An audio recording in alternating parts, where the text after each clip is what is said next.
Exercice 14, page 64, qui va nous permettre d'aller explorer l'évolution de quantité de matière au cours d'un titrage. Donc titrage pas très classique, on va dire, vu qu'on ajoute directement 20 ml d'acide chlorhydrique à 20 ml d'hydroxyde de sodium. Alors néanmoins, tel que l'énoncé est tourné, on peut supposer que l'espèce titrée est l'hydroxyde de sodium, NaOH, alors que l'espèce titrante est l'acide chlorhydrique. Alors, le choix est fortement orienté par le fait que l'on connaît la concentration en H3O+. Donc a priori, celle en NaOH va être la concentration à connaître. Ici, on a donc VB égale 10 ml de solution d'hydroxyde de sodium, et puis ici, on en a versé directement VA égale 20 ml. Je sais qu'à l'état final, il va me rester 1,0 fois 10 puissance moins 4 mol d'ion hydroxyde dans le milieu.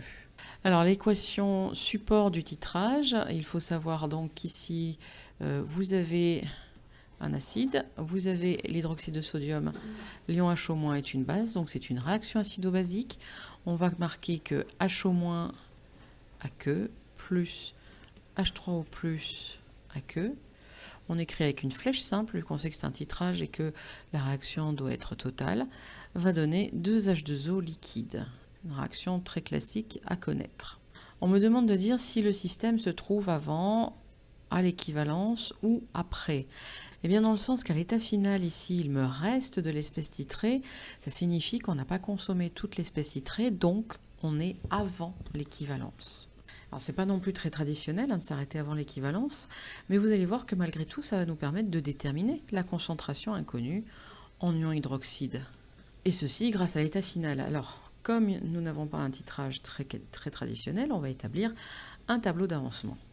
Alors, ce tableau d'avancement qui est en quantité de matière, je vais me limiter à 2 états finalement pour l'avancement, parce que j'en ai pas besoin de plus. Je vais m'intéresser à l'avancement à l'état initial et l'avancement à l'état final où j'aurai donc atteint XF. L'eau, je ne m'y intéresserai pas du tout, donc je vais marquer qu'elle est en excès. Vous pouvez marquer excès ou solvant, hein, ça veut dire, ça nous renvoie à la même notion, donc là c'est vraiment comme vous voulez.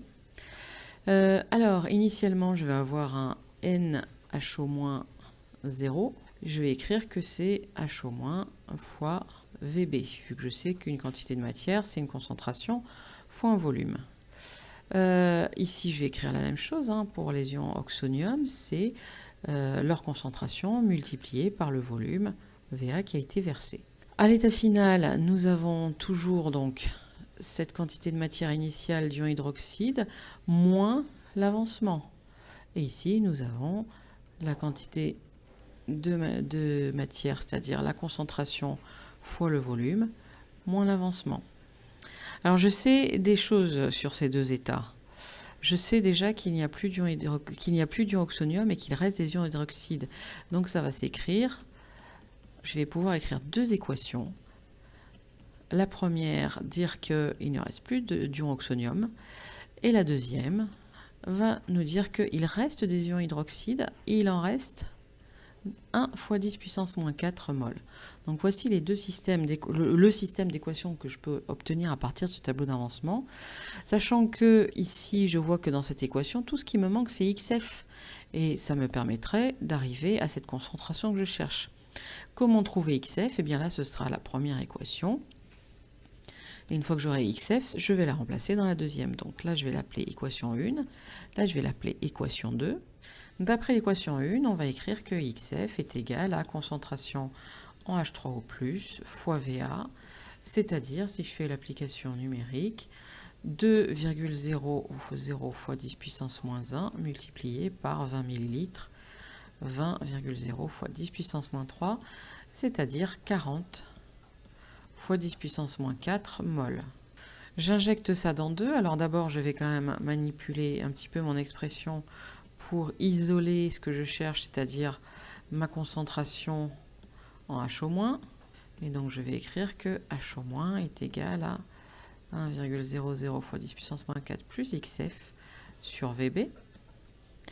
Et donc si je fais l'application numérique, je vais écrire que ça nous fait 1,0 fois 10 puissance moins 4 plus 40 fois 10 puissance moins 4, divisé par le volume de base utilisé, c'est-à-dire 10 ml, et j'en déduis que ma concentration en ion hydroxyde initialement présente était de 4,10 fois 10 puissance moins 1 mol par litre.